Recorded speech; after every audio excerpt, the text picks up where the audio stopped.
Magandang araw. Kami ang Group 3, ang aming ipapahayag ay ang istruktura ng pamahalaan ng Pilipinas. Narito si Isagani at Russell upang magbigay ng eksplanasyon patungkol sa aming report. Magandang araw! Kami po ay narito upang ipaliwanag ng mas malalim at mas malinaw ang istruktura ng pamahalaan ng Pilipinas. Ang sistema nagtatakda ng balanse, hustisya, at kaayusan sa ating bansa.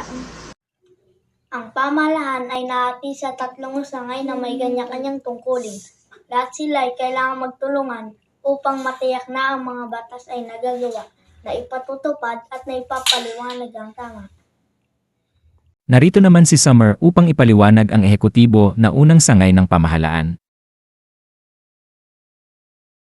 Ang ehekutibo ang nagpapatupad at nagsisiguro na sinusunod ang mga batas. Pinamumunuan ito ng Pangulo Ferdinand Bongbong Marcos Jr.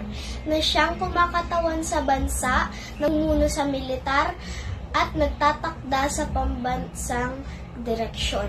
Kasama niya ang pangalawang Pangulo Sara Duterte na tumutulong sa mga proyekto at posibleng pumalit kung kinakailangan. Narito naman si Raver upang ipaliwanag ang lehislatibo na pangalawang sangay ng pamahalaan. Ang lehislatibo naman ang gumagawa, nagbabago at nagre-repaso ng mga batas. Ito ay binubuo ng Senado na kumakatawan sa buong bansa at ng House of Representatives na kumakatawan naman sa bawat distrito at sektor. At ang pangatlong pamahalaan ng Pilipinas na judiciary ay ipapaliwanag naman ni Kelly. Samantala, ang hudikatura ay tagapagbigay kahulugan sa batas. Sila ang nangangasiwa sa hustisya at nagtitiyak na ang bawat batas ay pinapatupad ng patas at naaayon sa saligang batas. Pinamumunuan nito ng Korte Suprema sa ilalim ni Chief Justice Alexander Gesmundo. Ang ehekutibong sangay, tagapagpaganap o sangay na tagapagpatupad, English, executive branch, ng isang pamahalaan ang bahagi ng pamahalaan na may nag-iisang kapangyarihan o responsibilidad sa pang-araw-araw na pangangasiwa ng burokrasya ng Estado. Ang paghahati o dibisyon ng kapangyarihan sa magkakahiwalay na mga sangay ng pamahalaan ang sentral na ideya sa separasyon ng mga kapangyarihan. Ang sistema ng separasyon ng mga kapangyarihan ay nilikha upang ipamahagi ang kapangyarihan mula sa ehekutibong sangay na isang pagtatangka upang maingatan ang individual na kalayaan bilang tugon sa isang pamumunong malupit sa buong kasaysayan. Ang officer na ehekutibo ay hindi nararapat gumawa ng batas na isang tungkulin ng lehislatura o pakahulugan ang mga batas na tungkulin ng hudikatura. Ang tungkulin ng ehekutibo ay ipatupad ang batas gaya ng isinulat ng lehislatura at pinakahulugan ng hudikatura. Ipapaliwanag naman ito nila Jeron, Aldrich, Elia, Yazi at Peter. Sa ilalim ng ehekutibo ay ang maraming kagawaran na may kanya-kanyang espesyalisasyon. Halimbawa, ang DepEd na pinamumunuan ni Sani Angara ay nagtatakda ng mga polisiya para sa edukasyon, nagbabago na kurikulum, at nangangalaga sa mga paaralan at guro sa buong bansa. Ang DOH, pinamumunuan ni Ted Herbosa, may malaking tungkulin, pangalagaan ang kalusugan ng mamamayan. Sila ang nagtatayo ng mga ospital, nangunguna sa kampanya laban sa sakit at nagbibigay ng serbisyong pangkalusugan sa bawat Pilipino. Ang DND sa pamumuno ni Gibot Teodoro ay tagapangalaga ng kapayapaan at seguridad. Kasama rito ang Armed Forces of the Philippines na nagtatanggol sa bansa laban sa banta at tumutulong din sa panahon ng kalamidad. Ang DPWH pinamumunuan ni Manuel Bonoan ang may tungkulin sa paggawa ng mga kalsada, tulay, flood control at iba pang infrastrukturang kritikal sa ekonomiya. Sila ang dahilan kung bakit may mga maayos tayong daan at tulay na nagdudugtong sa ating mga komunidad.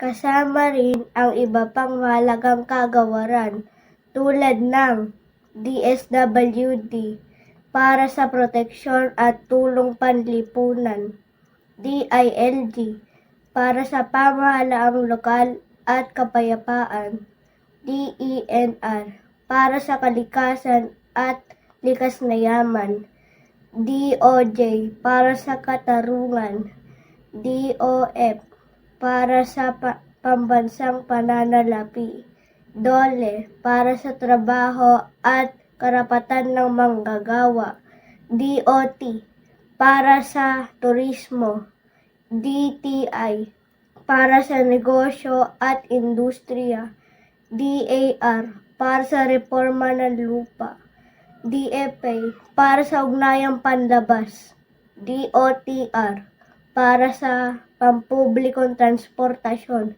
DBM na naghahanda at naglalaan ng pambansang budget. Lahat ng ahensyang ito ay nagtutulungan upang tumugon sa pangangailangan ng bansa. Sa Senado, pinamumunuan ito ni Senate President Tito Soto. May 24 na senador at sila ang nagsusuri ng mga batas, nagsasagawa ng investigasyon at kumakatawan hindi lang sa kanilang reyon kundi sa buong bansa. Sila rin ang nag-aaproba sa mga kasunduan at budget. House of Representatives, pinamumunuan ito ni Speaker Bogie D. Mas marami ang miyembro dito dahil sa bawat distrito at party list ay may kinakatawan. Sila ang nagmumula sa lokal na komunidad, kaya't mas direktang naririnig ang boses ng mayayaman sa kanilang kapulungan. Sa ilalim ng ehekutibo ay ang maraming kagawaran na may kanya-kanyang espesyalisasyon. Halimbawa, ang DepEd na pinamumunuan ni Sani Angara ay nagtatakda ng mga polisiya para sa edukasyon, nagbabago na kurikulum at nangangalaga sa mga paaralan at guro sa buong bansa. Pinamumunuan ito ng Korte Suprema, ang pinakamataas na hukuman sa pamumuno ni Chief Justice Alexander Gesmundo. Sila ang naglalabas ng mga desisyong magiging batayan ng batas at pamahala. Kasama rin dito ang Court of Appeals kung saan dinadala ang mga kasong umapela sa mababang hukuman, ang Sandigan Bayan na humahawak sa kasong may kinalaman sa katiwalian ng opisyal, at ang Regional Trial Courts kung saan nagsisimula ang karamihan ng paglilitis.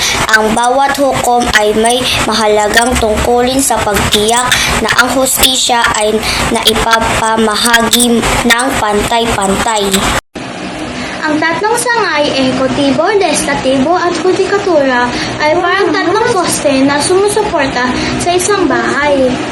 Kung mawala ang isa, mawawasak ang balanse ng ating lipunan. At yan ang aming mas malalim na presentasyon tungkol sa istruktura ng pamahalaan ng Pilipinas. Naway ito'y nakatulong upang mas maunawaan kung paano lumalakad ang gobyerno. Ehekutibo! Hey! Hey! Ehekutibo! Hey! Hey! Ehekutibo, siya ang nagpapatupad, Malacanang ang tahanan. Laging handa at alert, utusang batas, agad na isinasa katuparan. Lehislatibo, gumagawa ng batas, sa Kongreso nag-uusap. Mababang kapulungan, mataas na kapulungan.